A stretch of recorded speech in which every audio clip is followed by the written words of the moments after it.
All right, thank you, Jim.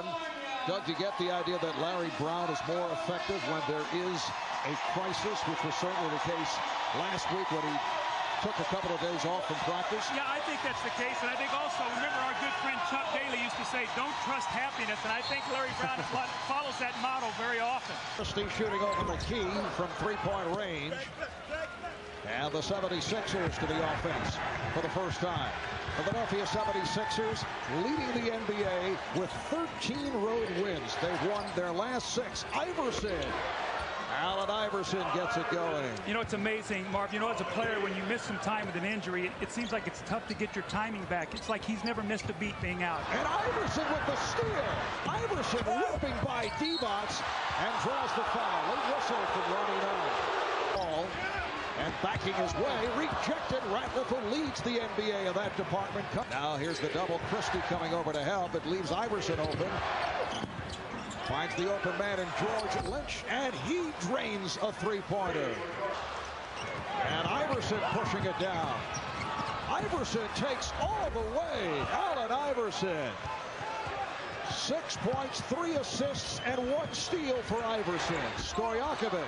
And Iverson able to field the long rebound. That's what happens when you're firing from three-point land. Yeah, it's on Weber.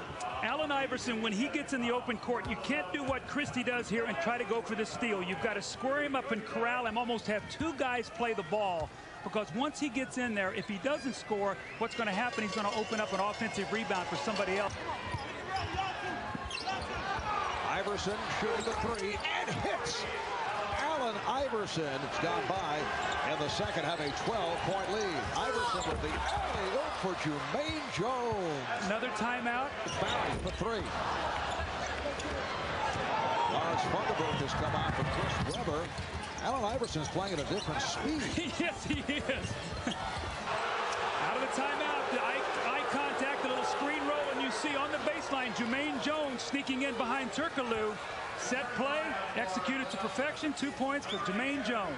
Barry apparently looking to draw the foul. Iverson for McCullough. Todd McCullough has come off the bench. Very fine line that he walks, and right now he's struggling to do that. Here's Iverson. Yes.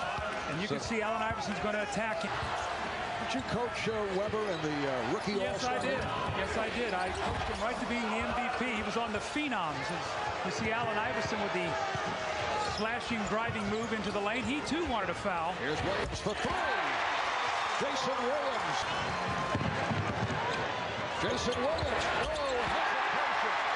Now, see, that's a good shot for him. And, Mark, the reason I say that is Chris Weber once again doing most of his damage from the outside today, taking Theo Ratliff away from the basket. And then Jason Williams, this is the second time we've seen this today. He's on balance, he's squared up, and he's looking right down the barrel of that jump shot. But then the answer, Theo Ratliff. It's an 8-point game. Tony with a great pass, Theo with a great finish, and now it's a 10-point lead once again. And Todd McCullough has come on, replacing Theo Ratliff. Iverson now pulls it back. It's down to a 5-point game. Final seconds. First half. Iverson racing down and hits. It's a 3 at the buzzer for Allen Iverson. How about that first half ending? Well, you know, you hate to criticize what Chris Weber did there, but he took that shot too early, Marv, and in doing it, it allowed Iverson to come blowing back down the floor. And although it was a tough shot, he had 3 seconds here almost, and he goes end to end, gets to the 3-point line. He's got 3 guys around him, shoots it over Chris Weber. A miraculous shot and a big shot as Philadelphia now goes in with an 8-point lead after it was cut to 5.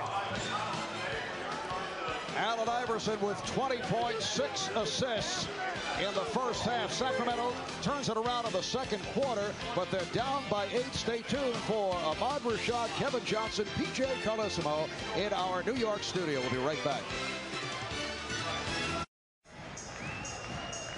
Ready to go in the second half, the Sacramento Kings.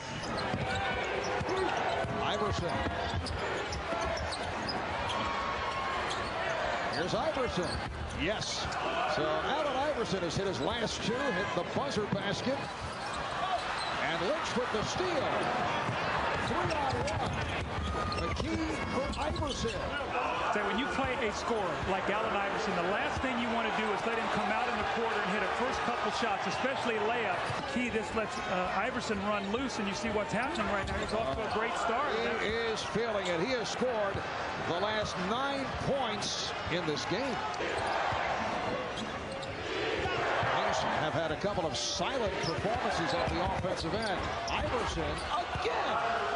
Jason Williams has got to take more of a challenge here, Marv. I'm not trying to pick on this guy, but he's got to dig in and say, you know what, my chance to make a mark on this team is to play Iverson and try to calm him down a little bit. Right now, Iverson is doing anything he wants to do.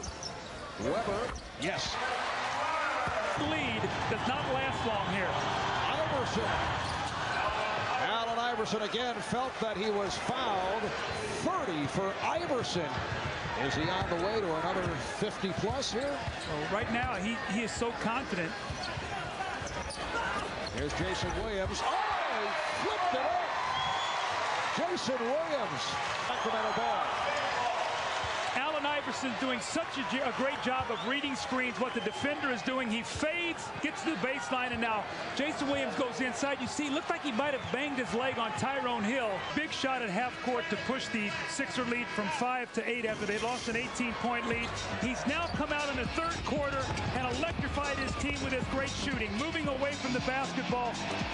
Jason Williams trying to square him up. Iverson hitting the jump shot, getting inside with a little floater. And he right now is doing whatever he wants to do on the floor. He has 30 points on 22 shots. You see shots have come from all different angles. Can run off all kinds of screens, and that's what he's done to get his shot in this period. Jason Williams staying with Allen Iverson, and Allen Iverson continues the onslaught. He has 12 of his 32 here in the third quarter. His career high, he did it twice, 50 points. He did it against Sacramento, as we mentioned, in Philadelphia last year. Also hit 50 at Cleveland back in '97. Lynch. Recovered by McKee. Iverson's season high 45 in a loss at home to the Utah Jazz. Iverson again on fire. Wow. 34 for Iverson. He is putting on a show in every way. He's doing it with his defense, his rebounding, his shooting, his energy. Up and down the floor, this guy's got more energy. Watch him running off these screens. Jason Williams trying to stay with him, creates just enough daylight to where he can pull up and shoot that jump shot, then comes down the floor, and here goes my theory right out the window. They put a taller, quicker guy on him. Iverson said, that ain't gonna work either. Today, I don't think anything will work. Iverson with 17 of the Sixers' last 23 points. Here in Sacramento, it has been a remarkable performance by Allen Iverson. 13 of 24. He's hit 8 of his last 9, and this is a guy who has played hurt time and time again, including today. Partial dislocation of his right shoulder suffered last week. It was thought he'd be out 2 to 4 weeks. Misses 1 game, makes his return with 29 points against Golden State on Wednesday night. Has 2 sore hips, a chronically inflamed right elbow, but you'd never know it here today. Well, you know, when you look at all the injuries that he's gone through, Marv, this is what I was talking about to start the game. These things mount up through your career. And what Larry Brown is trying to get to him is to make him sure that to be durable and continue to be that way, you've got to work in the offseason as Aaron McKee comes right out and hits a 3. So a 16-point lead. Once again, the Sixers come out of a timeout, run a set play, execute, and now Iverson with the steal. Oh, you know he wants to go right at Jason Williams. Williams is called for the foul on a reach-in. It's the 76ers 83 and the Kings 66. Back with the fourth quarter after these messages. Shows have been very quiet. Lost it. Iverson on the intercept. Behind the back for McKee. Finding Hill. Rejected by Pollard. This is the crowd that you see in Sacramento. 13-2 run by the Kings. Iverson, yes. Whoa. Bad shot by Ali. And then what do? You go to your best players and look, we need a basket here. And he delivers nicely to push the lead back up to 8. Smith, Vinny Del Negro. As you saw, Danny Ainge. Here's Iverson. Allen Iverson with 40 points. Allen Iverson. Shot clock down to 2. Down to 1. Iverson. Yes! 42 points for Iverson. Now, once again, your star comes through for you. Allen Iverson squares up and shoots the jump shot. Weber not able to hit the drive. Hill with the rebound. Kevin Ollie is checked back in. Returns for Kevin Ollie. So the next foul will put Sacramento over the limit. The same for Philadelphia. Iverson on the pulpit. Yes! Allen Iverson has 44, and the Sixers lead by 2 with a minute and 25 to go in the fourth. Kukoc will inbound. Iverson. Iverson with the shot, and we go to overtime.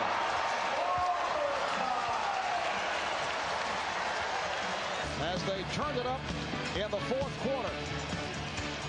And we head to OT, tied at 98.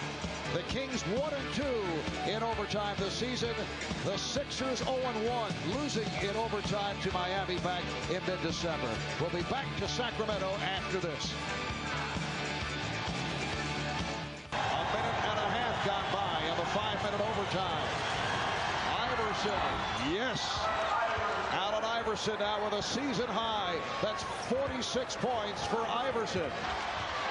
Barry with the rebound. Final seconds. Need the three to tie. Here it is.